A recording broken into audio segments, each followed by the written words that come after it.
Oh, hey, I'm Joe Mack. Welcome back to the channel. Today, we're talking about my favorite Sun Eater book, Howling Dark.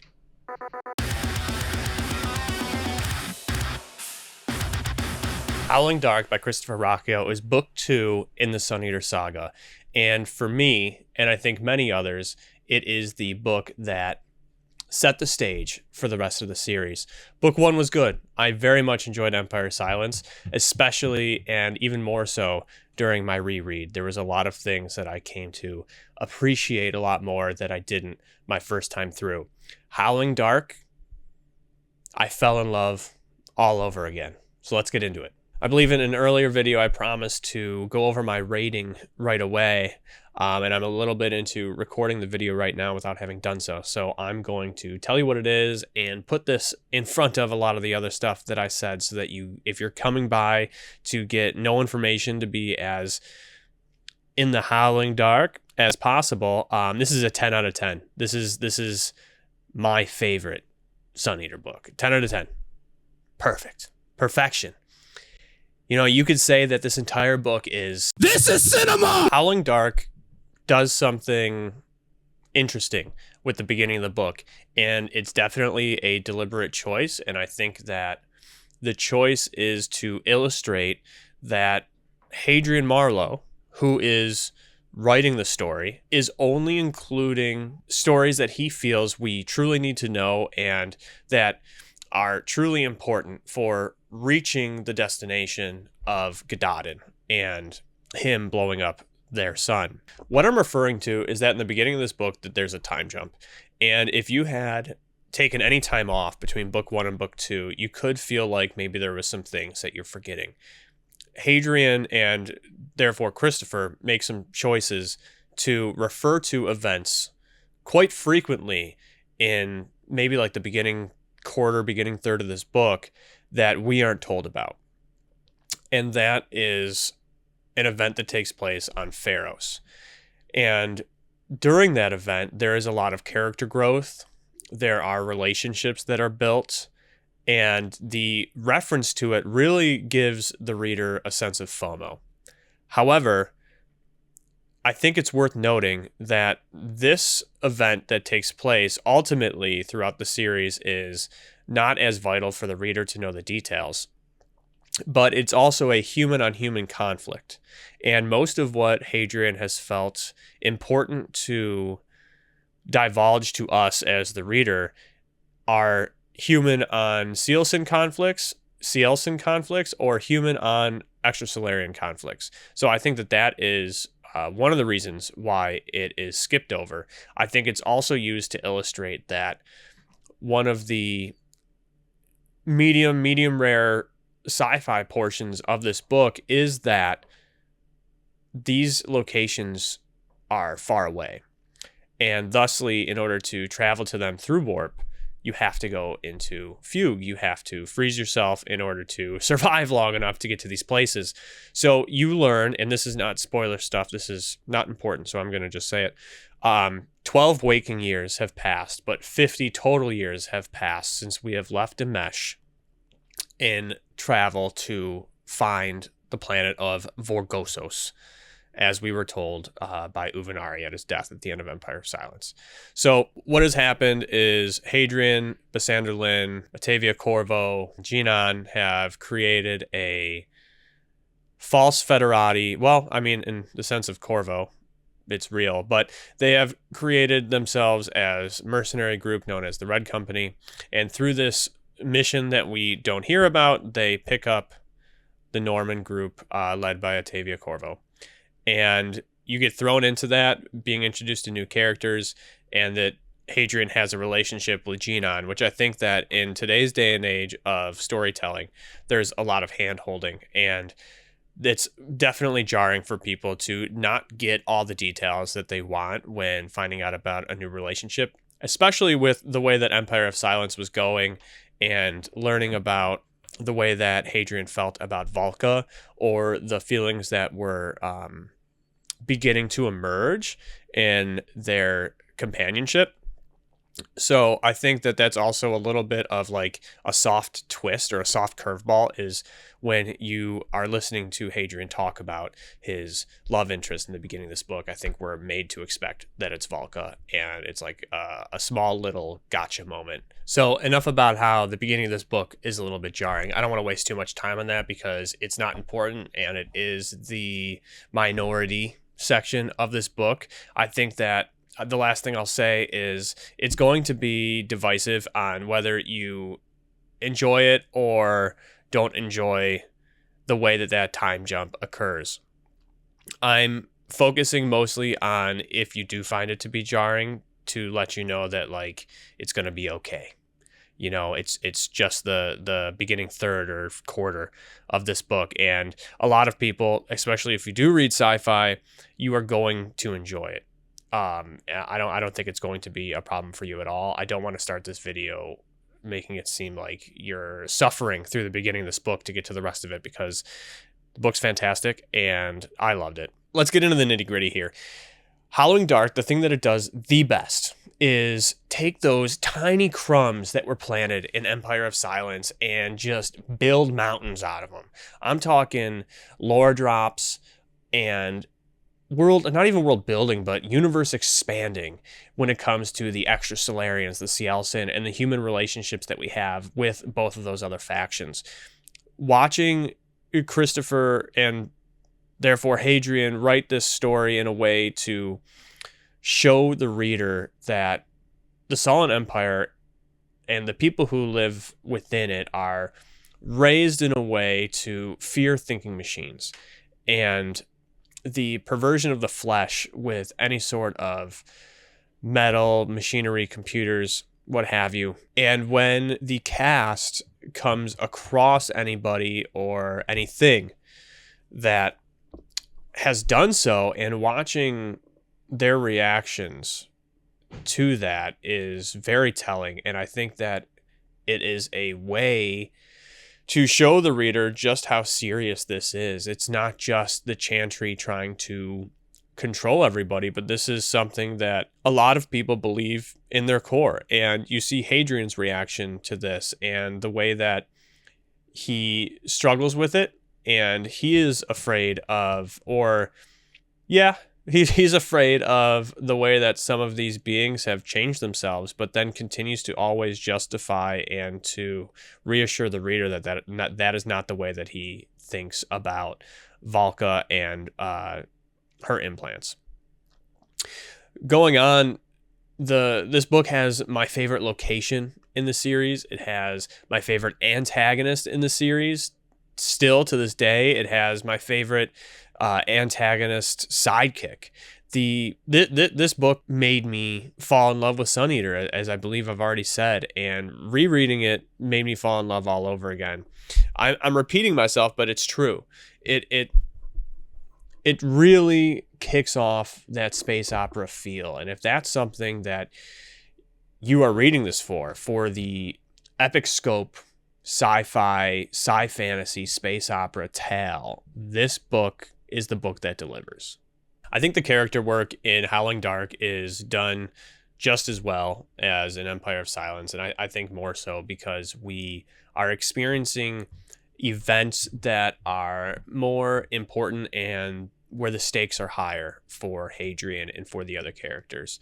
The relationship building between Hadrian and the rest of the cast is put to a test and has certain characters with each other for extended periods of time that really shows that relationship build. And I'm trying to stay as spoiler free as possible and not name any names, which makes it sound like I'm like, these are kind of almost generic comments about any book, but they hold very true for this. I think the pacing for me is fantastic because of the nonstop buildup that you have. There is waiting in this book. That Hadrian does find himself in a position where he is waiting for something to happen, but the way that Christopher and Hadrian fill those gaps with what is going on instead of just, time passes or what have you, further increases that tension that is building towards the end of the book. And speaking of that, the last quarter of this book is insane. Everything that happens from the moment that the waiting is done until you close the back cover is nonstop, awesome, body horror. What the fuck just happened? I don't get that. How is that possible? No way. Oh, I don't hate that character anymore. That's the best antagonist I've ever seen.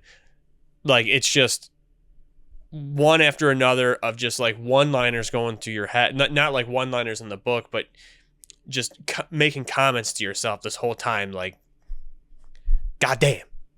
It's just so good, the end of this book. And that leads you into the next one even better, because you're at this point with book 7 coming out, having all the books out and not having to wait. This book sprints into Demon in White. It's fantastic. This book also contains, I think, more literary elements than the previous book, and it's one of the reasons why people say that the series really picks up in book 2, and that's because it is more of a complete expectation for what someone looks for in a book, where you get reveals and you get twists and you get character building, character arcs, world building, you get disappointment, you get excitement, and it just contains, it's more of a complete package in Howling Dark. And that package, the way that it's delivered to you, is the reason why it's my favorite book. It's so tough to really explain the things that I enjoy without naming creatures, characters, or objects or places, so that you are safe venturing to this book. And I don't think I can go any further without talking about that. So from this point forward, I'm going to be spoiling parts of Howling Dark. Karn Sagara is so cool. Finding out that Karn Sagara was the King of Vorgosos, the Lord of Vorgosos, and everything dealing with this character, the way that he uses the drones, he's got 2 different voices, that his body is mostly machine, the aura that Karn Sagara exudes sitting on his throne when you finally meet him as Hadrian is just top notch. This guy aura farms the whole book. He sits in silence. Hadrian can't stop talking about it. I think that Kieran Yanner's cover art really captures and delivers to my brain such a fantastic way to visualize this character when reading all the things that he's doing and saying. And everything that deals with Karn on Vorgosos, from the second you meet him, and everything that happens thereafter, the seeds planted, going down and meeting Brethren, and that entire chapter, absolutely wild. Knowing that Karn is able to control Brethren somehow, and that Brethren, that both Brethren and Karn cede to each other. Brethren can't do certain things because Karn has them trapped, but Karn also takes Brethren's counsel so very importantly and relies on Brethren so much that the symbiotic relationship between those two is very interesting. Furthermore, Calvert, who my headcanon looks like Darth Starkiller, which I'll put so you can see what I'm talking about there, when he's described, is my favorite antagonist sidekick that I referenced earlier. The way that he's described in how he looks, his cockiness, knowing that he's also been around for thousands of years, not as extreme as Karn, but I think as far as I know, second to Karn, and as far as human life lived, and his importance and role on the planet is so very interesting. The way that Christopher is able to lead us to finally figuring out, or well, Hadrian figures out, maybe before you, maybe after you, that Karn uploads himself into these children to continue living over all this time. and the twist of it being both children and the potential future dynamic that could fulfill is so interesting. Having Karn turn around and help the humans at the end of the Sealson fight and then heal Hadrian's arm as a sign of gratitude for saving his life shows that there's more depth to that character than I expected. And I mean, without further ado, let's talk about the craziest thing that happens in this book. We're told at the beginning of Empire Silence that Hadrian Marlowe's the Sun Eater and he blows up Gadadin's son. And we know that he's alive and he's writing these stories however far into the future that may be. And somehow, in this book, Hadrian dies. And the questions that you have to ask yourself, the who, what, where, when, whys, and hows of not only how does he dead if he's not dead, but the way that Mr. Ruocchio is able to pull this scene off without it seeming cheesy and to still have stakes there where you're really questioning like what's going on.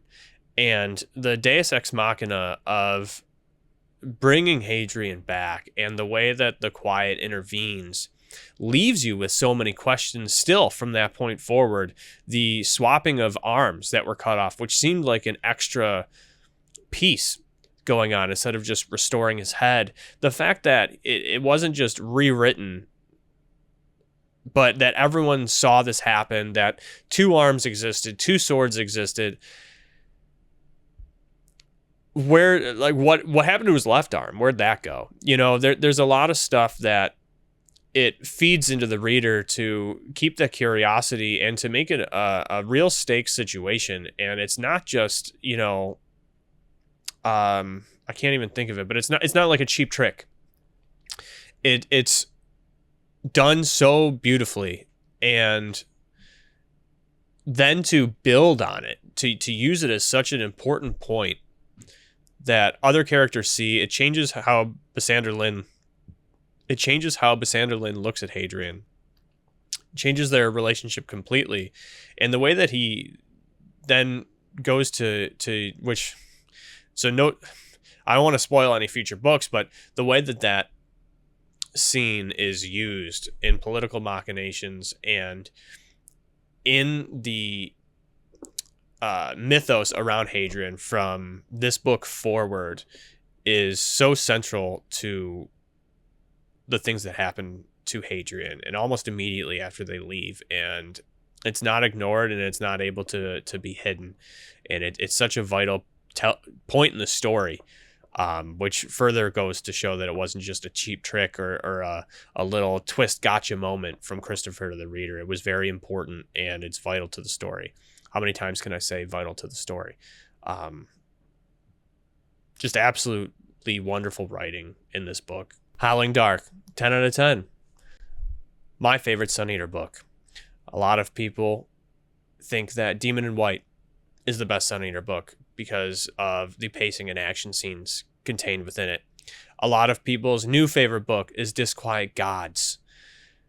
The fact that the community has so many different books to point towards as being their favorite, I think shows how strong the series is. And I'm halfway through my Demon in White reread now. Howling Dark remains my favorite, but I am appreciating the reasons why people say that that's their favorite book.